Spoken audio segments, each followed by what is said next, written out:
this looks like a fake, doesn't it? Well, it is a fake. But here's a fella who's willing to bet his hard-earned money on it. Henry here got on the train with $200. He couldn't see any harm in a friendly game of cards. What if the other men were strangers? And take Joe Collins. He's got a nice wife at home. But he met this girl at the bar, and she looked kinda cute after the first couple of drinks.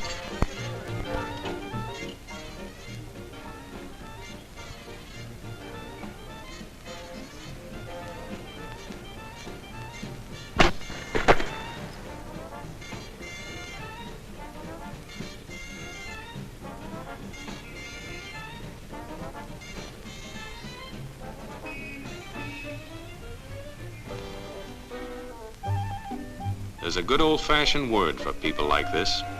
We call them suckers. And there are other people. People who stay up nights figuring out how to take away what they've got. There are all kinds of games and all kinds of suckers. Take Mike here, for instance. He's got everything, you might say. He's young, he's healthy, he's got a job. And he's got a country called America. It's a wonderful thing to have. America. Lots of room. Room enough to raise plenty of food.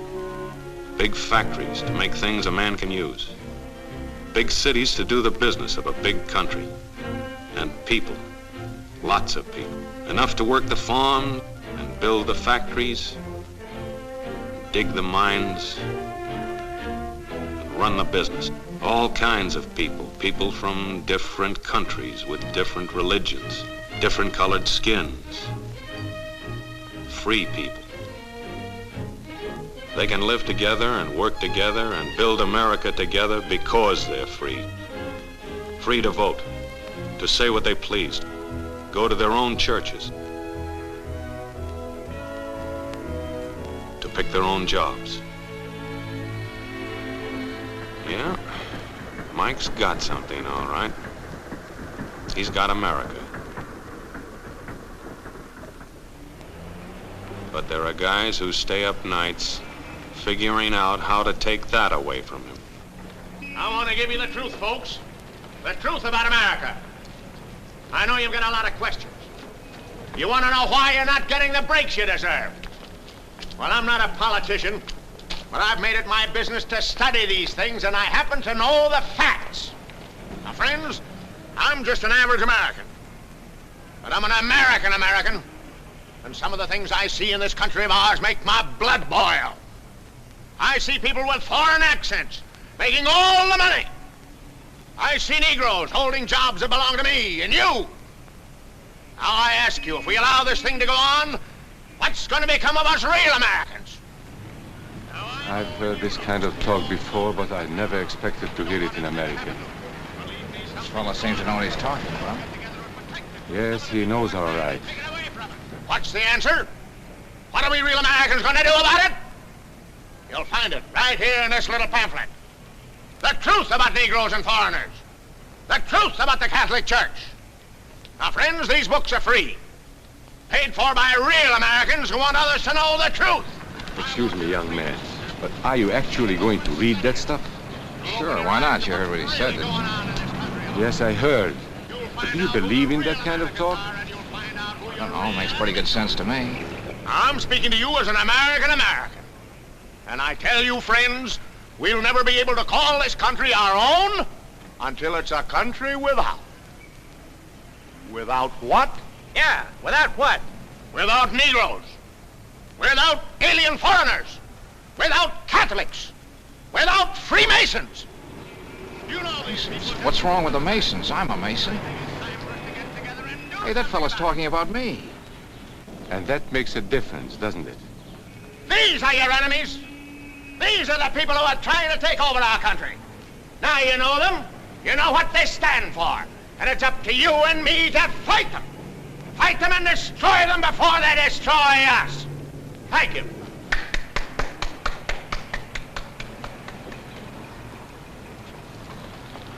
Before he said Masons, you were ready to agree with him. Well, yes, but he was talking about, well, about those other people. But in this country, we have no other people. We are American people, all of us. What about you? You aren't American, are you? I was born in Hungary, but now I am an American citizen. And I have seen what this kind of talk can do. I saw it in Berlin. What were you doing there? I was a professor at the university. I heard the same words we have heard today. But I was a fool then.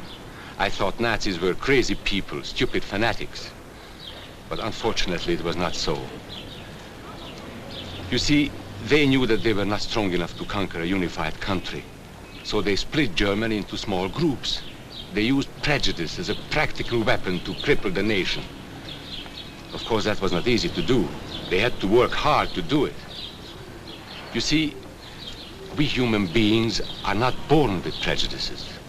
Always they are made for us, made by someone who wants something. Remember that when you hear this kind of talk. Somebody is going to get something out of it, and it isn't going to be you. This is not classroom theory. I saw it happen. I saw it first in Berlin in 1932. 5 young men that I knew were standing in the crowd listening to the Nazi speaker. Eric was a Catholic. Anton, a student of mine, was a Jew. Heinrich owned a small hardware store.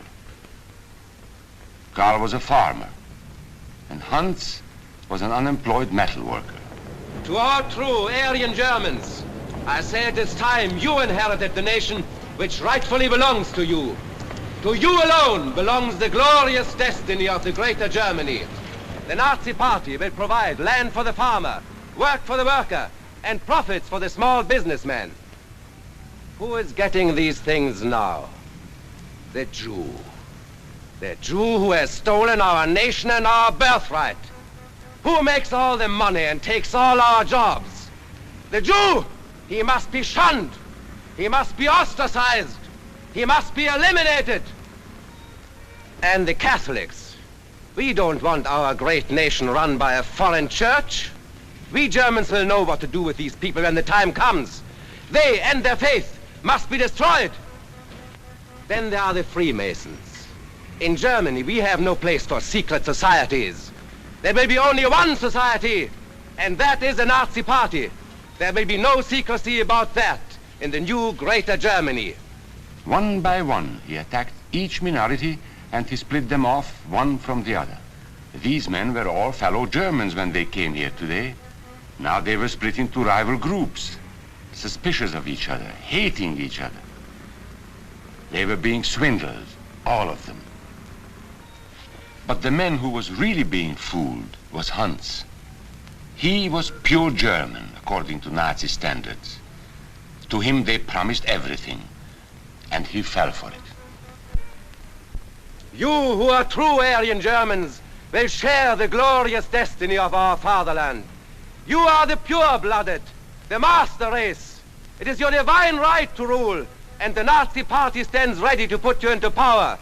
It is for you to command all Germany, and someday the entire world. That's how Hans became a Superman. They gave him a uniform and they pumped up his ego. He wasn't just a little fellow out of work anymore. He was a member of the master race. His wife couldn't quite understand. Even though he was a Superman, there wasn't any food in the house. Stupid woman. Didn't she realize that the Nazis were going to make jobs for everybody? There would be plenty of food and clothing and a new house. Everything they wanted. The glorious future of Germany was to be theirs. And their children would someday rule the world. But his wife, silly woman, still wondered where the next meal was coming from. Hans didn't like that kind of talk. It was dangerous. For that kind of talk, people should be put in jail.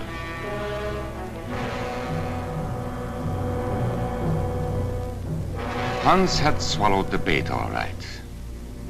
And these were the men who baited the hook. Why? So that Hans could come to power? Of course not. so they could come to power. They would merely use Hans to help them get there. He would do the dirty work for them. Hans and thousands of others like him, all playing a sucker's game. They gambled with other people's liberty, and of course they lost their own. A nation of suckers. Hitler needed these people. There was lots of work to be done. There were trade unions to be smashed, because unions were organized and might offer resistance. There were many political parties in Germany. These the Nazis destroyed. They were determined to smash every organization where people might band together and resist them. There were Jews to be beaten and killed. The Jews were not powerful, but they were a convenient excuse for all the nation's ills. And besides, a Nazi party member could not take over this man's stall. Hundreds of Catholics were put in jail because the Catholic Church had strength and could resist the Nazi drive for power. They had split the nation into 100 pieces, and then one by one, they had destroyed the pieces. Over these broken pieces, the Nazis rode into power. One party, one nation, one religion. These men had won their struggle for power. They now ruled all of Germany. But still they had trouble with their oldest and most persistent enemy, the truth. They found that truth does not die easily, and so they decided to abolish truth. One great source of truth is literature, so they burned books, 20 million of them. Many great men in Germany who were spokesmen for truth were jailed or driven from their country. Teachers, writers, scientists. Education was discouraged. In 5 years, college attendance dropped 53%. It was forbidden to listen to a British radio program or read an American newspaper. In Nazi Germany, you had to get your information from Dr. Goebbels. He knew what was best for you. You couldn't see this movie or listen to this music. And you couldn't watch Joe Louis fight because the champion had black skin. He disproved Hitler's theory of Nordic supremacy. Albert Einstein, one of the world's great scientists, disproved that theory too. He was non-alien, so he had to leave Germany. His mind was dedicated to the search for truth, and the Nazis, having sold a lie, were most afraid of truth. The church was one force in Germany still strong enough to proclaim the truth in public. No doubt is possible that we Christians are in a grave battle. Against us stands a faith out of blood. The battle signals range from cool repudiation to hate-filled causes. Weapons are used that centuries have dulled. The aim of this battle is to dislodge Christianity from our fatherland. This Catholic priest was arrested the following day on charges of immorality. The Protestant church also continued to try and fight for truth. He who desires liberty for himself cannot deny it to others, lest he lose what he has gained. This is the great lesson the world can learn from Germany. The Nazis put this man in a concentration camp. There were others who spoke for truth, and I am proud to say that educators were among them. And what, may I ask, is an Aryan? I don't know myself. But let us see what our present so-called authorities have to say about it. They say he is tall,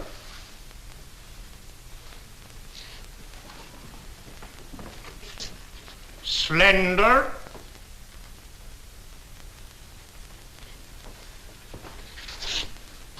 blue-eyed, and blonde. There is no Aryan race. And more important, there is no master race. There are people who may find these ideas convenient, but science cannot support them. There is no scientific proof that there's any correlation between a man's racial characteristics and his native ability or character. In all racial groups, we find the same range of potentialities. We find idiots and geniuses. We find criminals and philanthropists. We must judge each man as an individual and not by the color of his skin or his eyes or by the length of his nose.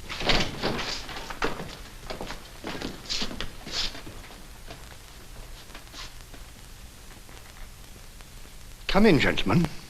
Make yourselves comfortable. There are many differences between individuals. We each have different capabilities, different backgrounds, different views about what's right and what's wrong. Like the difference between me and these gentlemen who have just arrived. But that is not the difference in race. It is a difference in the way we think. Remember that. And remember that there is no master race. That is a scientific truth. Anyone who tells you otherwise is lying.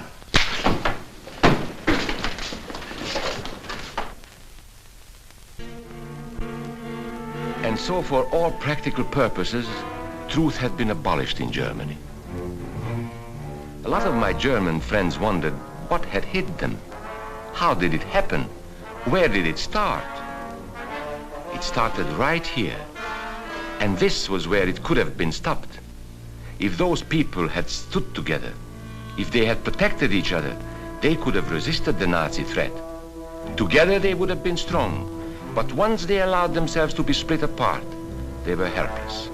When that first minority lost out, everybody lost out. They made the mistake of gambling with other people's freedom. Now let's see how those bets paid off.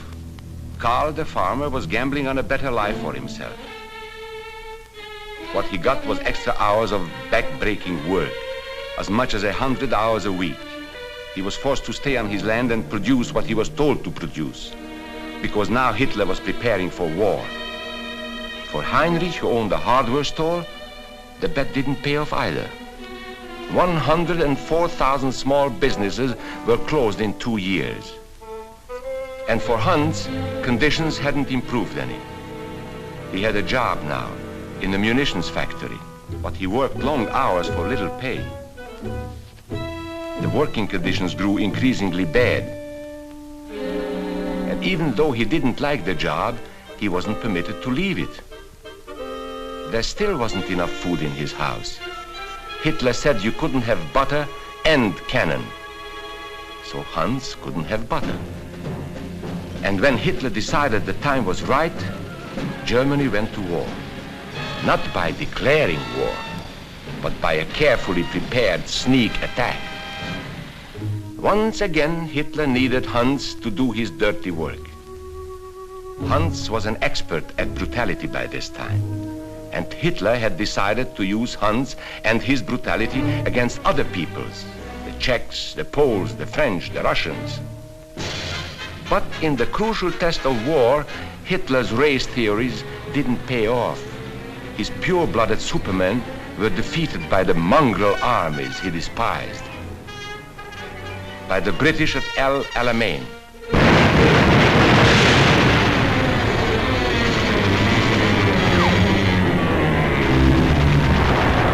By the Russians at Stalingrad.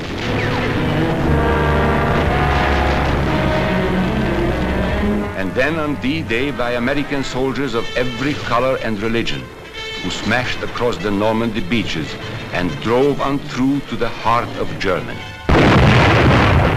For the misguided Germans who had swallowed the Nazi bait, the Nazi game did not pay off. The continent of Europe was strewn with millions of German bodies. Pure Aryan bodies. Karl, the farmer, was left in the snow outside of Moscow. Heinrich stayed in Italy at Salerno. And Hans, who was going to rule the world, got only a little patch of Normandy that he could call his own. We must never let that happen to us or to our country. We must never let ourselves be divided by race or color or religion, because in this country we all belong to minority groups. I was born in Hungary. You are a Mason. These are minorities. And then you belong to other minority groups too. You are a farmer. You have blue eyes. You go to the Methodist Church. Your right to belong to these minorities is a precious thing. You have a right to be what you are and say what you think, because here we have personal freedom. We have liberty. And these are not just fancy words. This is a practical and priceless way of living. But we must work at it. We must guard everyone's liberty, or we can lose our own. If we allow any minority to lose its freedom by persecution or by prejudice, we are threatening our own freedom. And this is not simply an ideal. This is good, hard common sense. You see, here in America is not a question whether we tolerate minorities. America is minorities. And that means you and me.